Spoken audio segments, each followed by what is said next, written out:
Americans have enjoyed a holiday of abundance. Many of us have funneled turkey into our gobblers with mirth and glee. But what if you lived in a place where food was less abundant? That's where the spirit of thankfulness comes in. At the bottom of the sea, the pelican eel really does become a funnel to make the most of the marine snow that trickles down from above. But this year, we can all be thankful that we don't live in the deep ocean for our entire life, death, and taxonomy.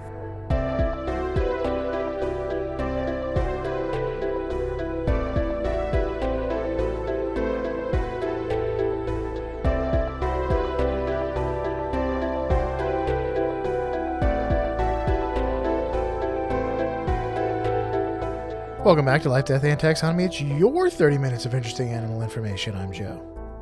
And I'm Carlos. Thank you to Cassie for the creation of our theme song. To hear more of Cassie's music, please search Cassie Michelle on YouTube or Spotify. And thank you to Johanna for the creation of this week's artwork. To check that out, you can follow us on Facebook or Twitter at LD Taxonomy or visit us at our home on the web at ldtaxonomy.com. And a very special thank you to our patrons, to Tristan Taylor, Jesse Raspolich, Kale Raspolich, and Richard Kaspar. Thank you so much for your support. It's greatly appreciated. Thanks for helping us keep the lights on. And today we're talking about a big-mouthed, deep-living, inflatable tube man. But more on that later. That's a good nickname. I should have thought of that. But yeah, speaking of that, what are we talking about and what are you calling it? We're talking about the Pelican Eel. And so make of that what you will. End of episode. It's also known as the Gulper Eel, the Pelican Gulper, or the Umbrella Mouth Gulper, which is 100% some sort of Resident Evil boss. Okay. And mostly because the evil corporation in Resident Evil is called Umbrella, but also like a mouth gulper, like this giant mouthed creature made from a bioweapon that attacks you. Perfect. Technically, we're all mouthed creatures. But a giant mouthed creature. A giant mouthed creature. Is a giant mouthed creature. So it's like anything that's big that has a mouth, or yeah, something normal that has a big mouth. Yeah. That's semantic ambiguity. Using my linguistics degree to bore everyone to tears. We're gonna call it here the demon tadpole of the deep. And Pelican't bite off more than he can chew. That's fair. That's fair. It's pretty good. Stretching the mouth. The definition of a nickname. That's not something he would have in high school. It's just too long. What about the gulping guppy? Guppy? It's not really a guppy, is it? Demon tadpole of the deep. That's something that he would like put on a standard as he rode into battle. Well, that's gonna. It's funny you said demon because there's something later for that. Cool. Let's taxonomize this in that case. It's in the kingdom. You know it. You love it. You're in it. It's the kingdom Animalia. Of course, it always is. The phylum is Chordata. It's not always that Chordata, but it often is. The class is Actinopterygii. It's an eel. It's a fish, technically. And this is bony fish. The order is Anguilliformes. The family is Euryphangidae. Am I? You're a Pharan. You're a Pharangidae. I'm a fan today of this fish. You're eel. You are a Pharangidae. That sounds like some sort of like Shakespearean pickup line. Pig Latin pickup line. The genus is Europharynx, which is that sounds like a Pig Latin put down. Swear, yeah, yeah. you like that's one of the first things you learn as a kid is a Pig Latin put down. Pig Latin put down is my band name in high school. that's your band name in high school. Yeah. It's like, hey, we're Pig Latin put down. That's what you would say. Coming up is sleeping on the roof. The species is Pelicanoides. So Eurypharynx, Pelicanoides. since we're in the business of naming things, I figured it's time for my favorite part of the show, critter groups, the part of the show where I ask you, Joe, a question, and that question is the same every time. What is the name of a group of this animal, or what is the term of venery, or what is the collective noun? I looked up all of the eels that we have done, and we have not done this one yet. Really? For the sargassum? We didn't? Yeah, we did the European eel, we've done the ribbon eel, we've done the electric eel. We've done one more, but we haven't. We've done several eels not very long ago. Yeah, it is not. But we haven't done this. This term of venery. So, if you saw a group of eels, would you say A, it is a grate of eels; B, it's a fry of eels; C, it's a slip of eels; or D, it's a nuzzle of eels? Slip is good. I like slip. My gut is telling me fry, but I think that's another animal. Fry, final answer. Ding, ding, ding. You're correct again. Yeah. Double feature. You always go with your gut. I really, really, really wanted to say slip because it's a good term of venery for an eel. But you know what? You go with your gut, and it's never... You go with your gut, and you're never wrong. You take that to that's a folk wisdom that that is patently false. Only if you don't believe, dude. That is only demonstrably if you don't false. Believe. If your gut is right, it will be right all the time. And that's why true. That's why you need to eat yogurt and maintain good gut flora and fauna. Exactly. Yes. A fry is like a young fish. Salmon. Wow. Yeah. Okay. So maybe that's what I was thinking of. But yes, a fry is a group of eels as well. Let's talk about what this guy looks like. This is the basically the epitome of a deep sea monster, just not gigantic. And whenever I see like these deep sea fish that look just bonkers, you imagine them being these huge sea monsters, but that's really they're just thalassophobia. They're the size of regular fish. Part of my thalassophobia is the idea of like a mile-long version of this thing just lurking at the bottom of the ocean, looking up at me and deciding whether or not I'm a morsel worth like moving for, or even just swallowing you as detritus. Like you're so small to it that whether it gets you or not is very little to him. Like you're just swimming and then suddenly like the gray blue mist of the ocean, just like you start to see a little bit of definition, and then you realize that like your entire horizon is moving towards you. Right. That's like it's the mouth of something. That's like a little bit of the existential dread of like a like the Cthulhu. What's that guy's name? The Cthulhu monster guy. Oh, Lovecraft. The Lovecraftian horror. That's like something so big it doesn't even care, and it can destroy you utterly. Well, and that's the whole idea of Lovecraft's pantheon of his whole like the cosmology. That's what it is. The old ones, yeah. Yeah, his idea, like the Lovecraftian idea, is these ancient gods that sleep for thousands of years under the ocean, and the only reason why they haven't killed us yet is because they don't care. It doesn't matter. They don't care. Right.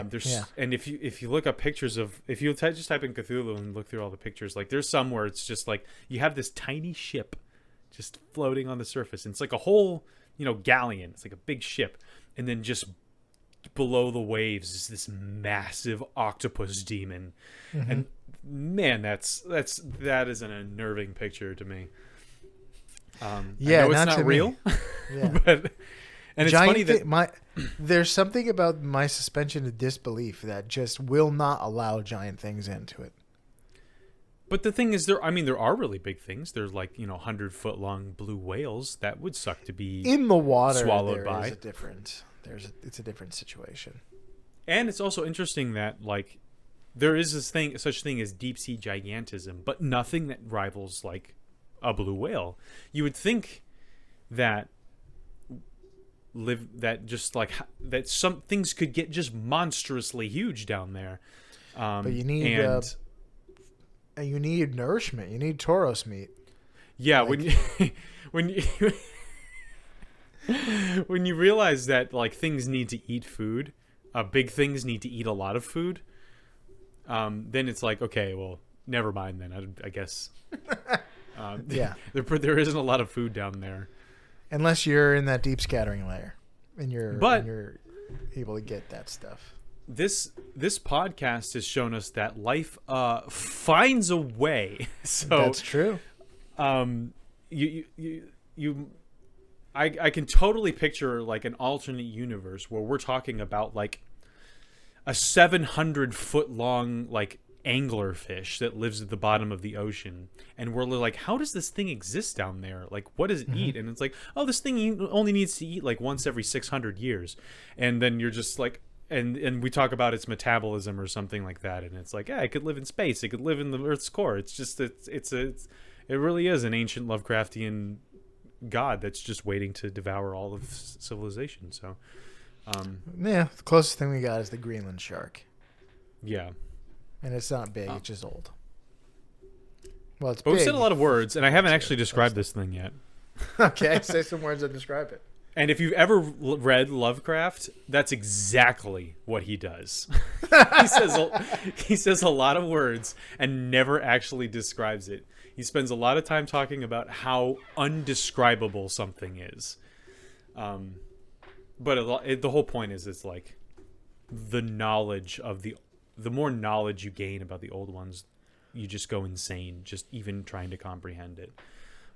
But still, it's infuriating to read something and be tell me what this thing looks like so I can imagine it.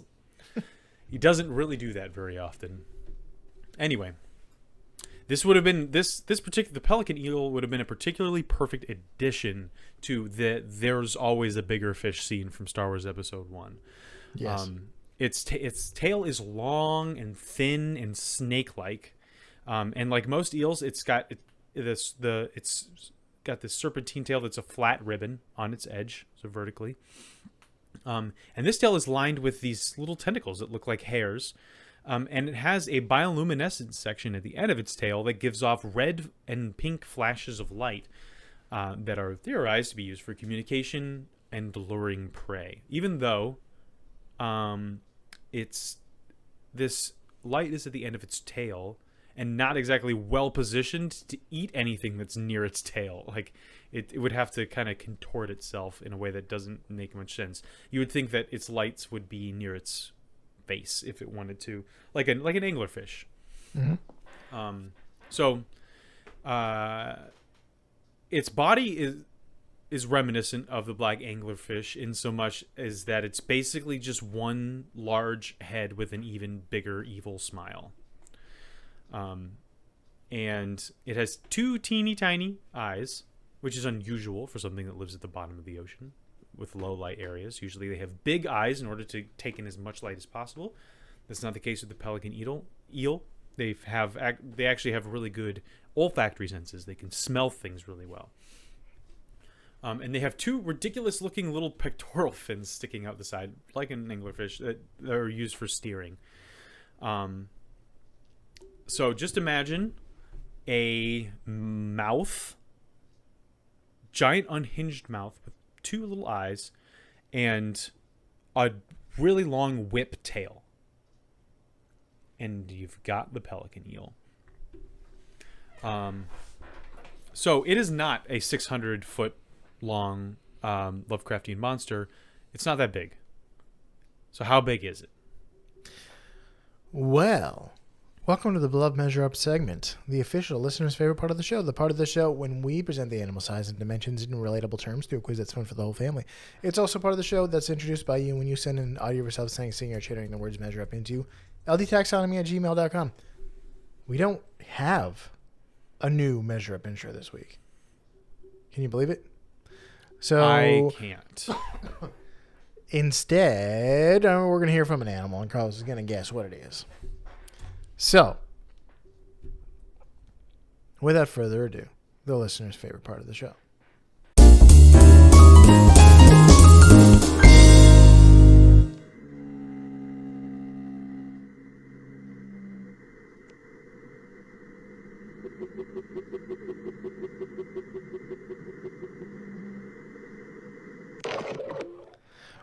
What sounds like that? a plumbing at the house I just bought.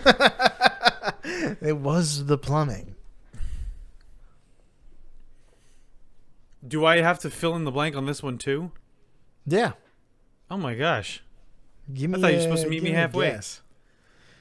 I don't know. Can I narrow it down for me? Lives in the ocean. Okay. Some sort of cetacean. Mm-hmm. Call it a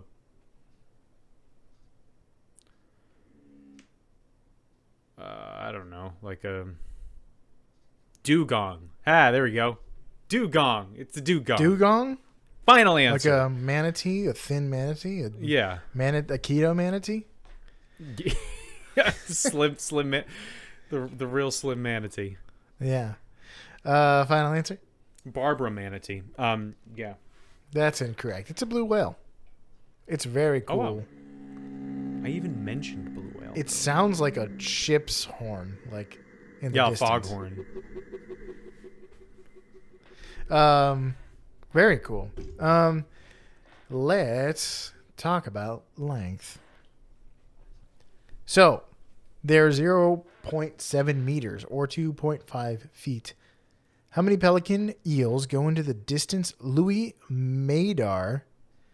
It really says Mater, but it's not. Well, it's not. Oh, it's AR. Matar.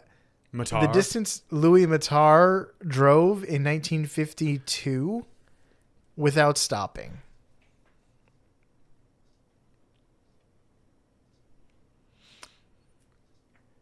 Here's a hint. Louis Matar. I think my sister-in-law has a Louis Matar purse. Louis Matar modified his 1947 Cadillac for 5 years before he and two other men drove the car across the country and back without stopping. I used to need the other people to pass around the pea cups. It's not just that. So how did they fuel? Yeah. And this is the 50s. So you got to change the oil. You got to change the radiator fluid constantly. So the caddy automatically refills the radiator to change the oil. It has a drilled axle so the wheels can be inflated while they're turning. Hydraulic jacks could raise the car to allow the wheels to be changed while moving. What? How is this thing? Also, do they slow to 1 mile an hour and figure this out? Maybe. For more and then they get out of the car and repairs, Okay, I'm a little less impressed. But whatever. For more complicated repairs and adjustments, the hood featured clear panels which allow the driver to keep going while the two other passengers fiddle around under the bonnet, standing on movable platforms attached to the side of the car. So they didn't get out. The challenge is over if you step on the ground. I gotta see this. I think you can see it in person at a museum. Yeah, I'm not gonna do that. I'm gonna look at a picture on the internet. Is what I'm gonna do. What am I comparing this to? The length of the trip? Yeah. Okay, you said from one end of the country to the other. Mm-hmm. I'm pretty sure. What was it 6,000 miles? I think from sea to shining sea, if I remember right. So we'll call it 12,000 miles times 5,280 feet divided by 2.5. 25.3 million eels, pelican eels, was the length of that glorious and not at all uncomfortable trip. That's incorrect. What a surprise. The correct answer is, well, your estimation was off. So like, it's 13,347,840 eels. So without stopping, they drove from San Diego to New York and back for a total of 6,320 miles.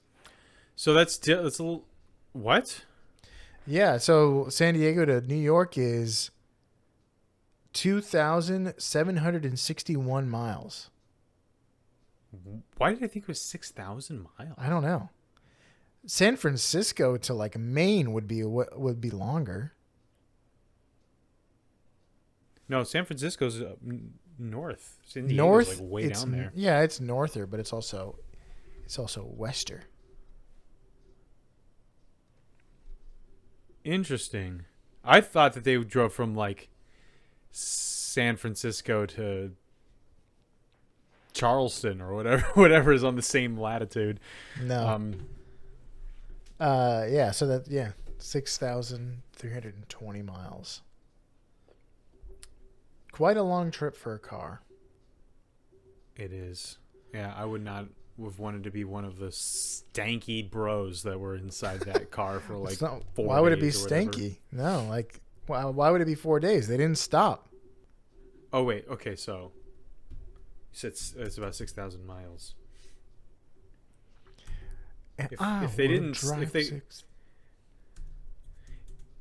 If they went 60 miles an hour the whole time without stopping, it would take them 4 days to make that trip. It's 41 hours. What? 41 hours. Wait, how long is via this I-40? trip? 41 hours. Well, I'm looking at a modern map. It says 41 hours. Oh, but like in the 60s or the 50s or whatever, you're not driving go like 80 miles an hour. 90, yeah. Fair enough. So let's talk depth. How deep do they live? They're 1,136 to 1,154 meters, or 3,727 or to 3,786 feet. It's a narrow margin. Really? I've read that it was up to 9,800 feet deep. Feet, yeah. It says in the North Atlantic it seems to have a range in the depth from 500 to 3,000 meters.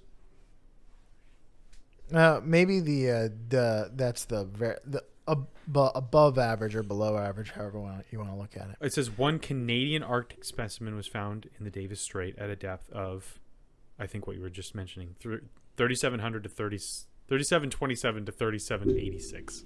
That seems like the average anyway. So let's go with 3,700 feet or 3,786. So how many pelican eel living depths go into the living depth of the deepest living multicellular organism? I guess that's an answer of how deep the ocean is.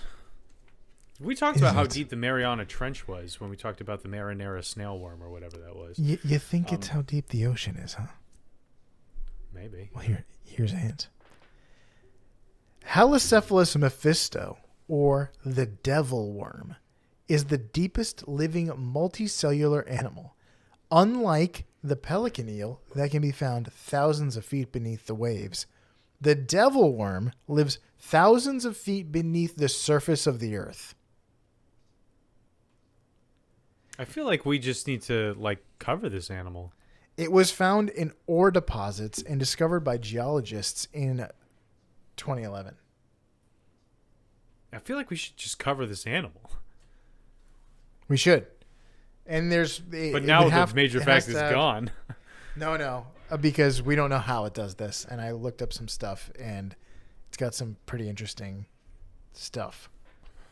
So does it lives beneath the surface of the earth, but that depends on if it's the surface of land or the surface of the bottom of the Mariana Trench. Yeah, probably surface of land, because I think the Mariana Trench goes pretty dang deep. And I can't for the life of me remember, and I guess it'd probably be wildly 14,000 wrong. feet. Yeah, no. So this has to be like the deepest thing beneath the surface of the Earth.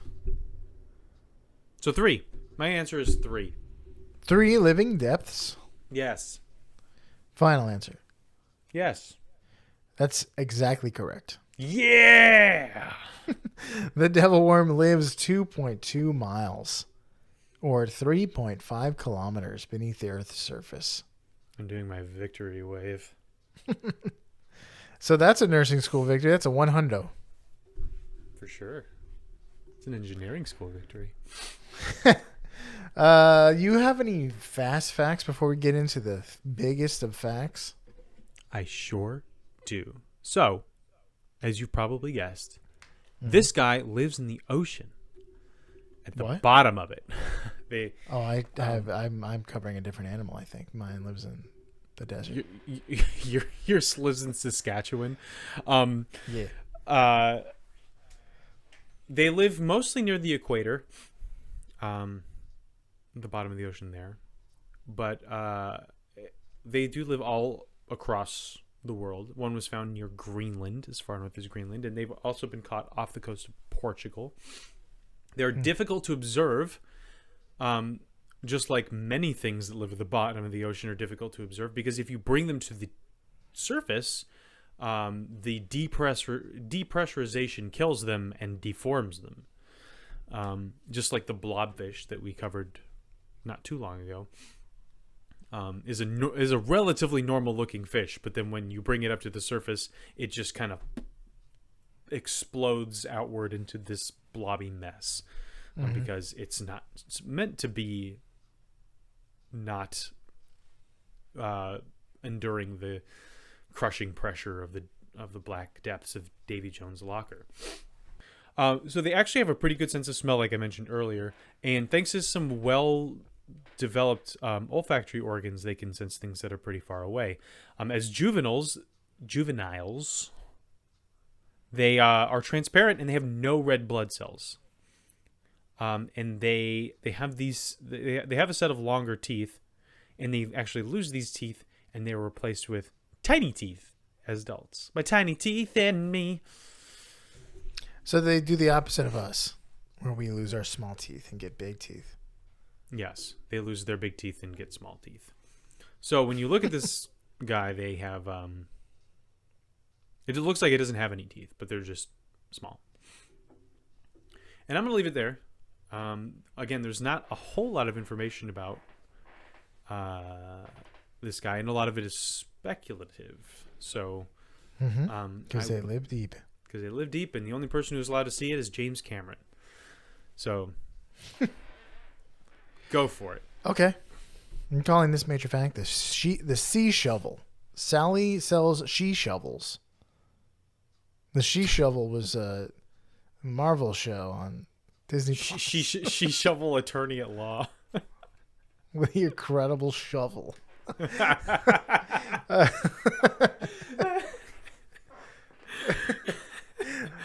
would an incredible shovel look like? It's just a really shiny, good one. But I can't believe Pelican. I cannot believe the shovel. It's not credible. It's a shovel that lies to you. It's an incredible shovel. It's a shovel that's convex instead of concave. Yeah. Which just means it's concave on the other side. Yeah. It's just it's just a shovel that was put on backwards. Yeah, but nobody knows that it was because they just think it's a shovel. Yeah. Pelican eels have weird body capability that helps them to survive in an environment where there's not a lot of food to eat. Turns out deep down in the ocean where not a lot of things can live, there's not a lot of things that are living that you can eat. So they have a massive jaw compared to their body. I said it had a big mouth, and it certainly does. Their lower mandibles and jaw are much larger than their body length. They're mostly mouth.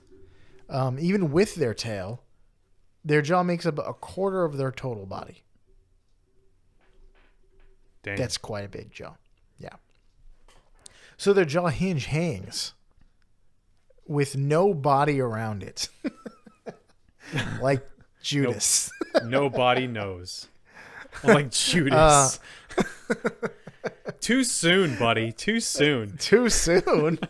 Like it juts out like a cartoon character. And they open their mouths wide enough to swallow things that are much larger than they are. The flesh around their mouth is stretchy, kind of like a pelican, but more so than a pelican, allowing them to gulp water and inflate like a balloon. There's a video of some researchers in a diving machine, also called a submarine, where they're seeing something in the camera and they zoom in on it, and it's just this big round thing with a small grumpy face because it's inflated, and it's quite funny. And they're laughing in it. They're like, "What the heck?"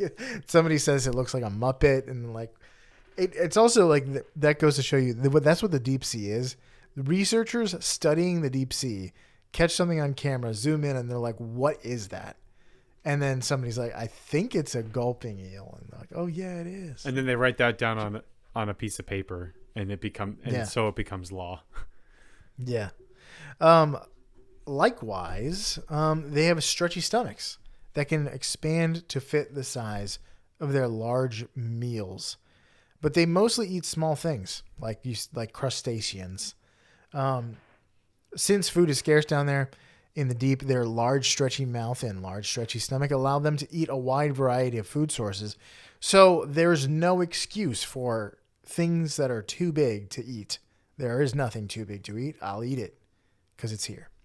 And then when they open wide, they can use their mouths like a net to swallow up large groups of shrimp, crabs, European tourists, and other fun stuff. I was thinking about Fort Lauderdale Beach. A lot of European tourists there. They can also gulp small invertebrates by gulping in large amounts of water that is then eliminated through their gills. So the kind of like not like a baleen whale, but like same principle, where they'll take in a ton of water and then just get rid of the water, sift the fish like wheat, spray out the water. But whales don't have gills. When they're young, they feed on marine snow, which we talked about in our, I think it was in our lanternfish episode. Tiny bits of feces and dead cells that descend from the ocean. Detritus. Life. Yeah, detritus. So all the ocean life above, closer to the surface, is just pooping and dying on you. It's delicious. It's snowing. What is it? You just open your mouth and snowflakes land on your tongue. It's really magical. It's disgusting, but it's exactly what they do. So they seem to use their mouths like a pufferfish too, ticking in water to expand their body size to intimidate aggressors. So imagine like somebody comes to rob you and you just like fill your mouth with air and you're like, get the heck out of here. Yeah, I think Kip Croker does that in an episode of Futurama. So yeah, they change teeth too because they eat different things. Larvae probably eat things that require them to bite larger things they can tear chunks off of, but these guys eat smaller things that they just kind of gulp into their mouths and swallow. Well, I've got something else. At first, researchers thought they just sat suspended in the water with their mouths open and their lights on, and waited for food to just kind of wander into their mouths. But apparently recent studies shown that they might be more active. They might lunge at their prey or even actively hunt. Mm-hmm. But they don't know because the ones they pull up are dead, and the ones that they see out there are goofy Muppets. So.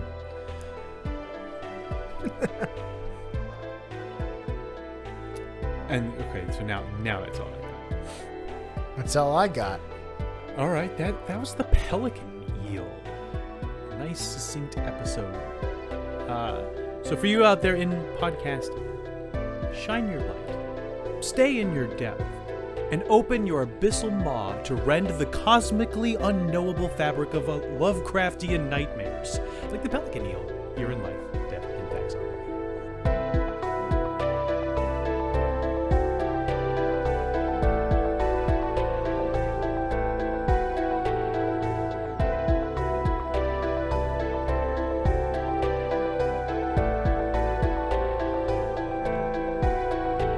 Hey Taxonomy Titans, I just want to remind you that we now have a Patreon. Patrons can see full video episodes and get shoutouts on the show.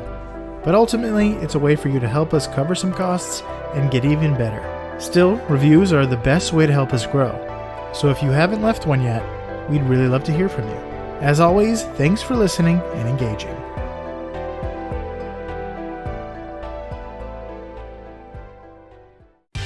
Life, Death, and Taxonomy is my favorite in the world podcast. Well said on the fly. What do you call a superpower that allows you to move seabirds with your mind? Pelicanesis. What? Pelicanesis. Oh, I thought it was telegulnesis. That doesn't really work. Pelicanesis.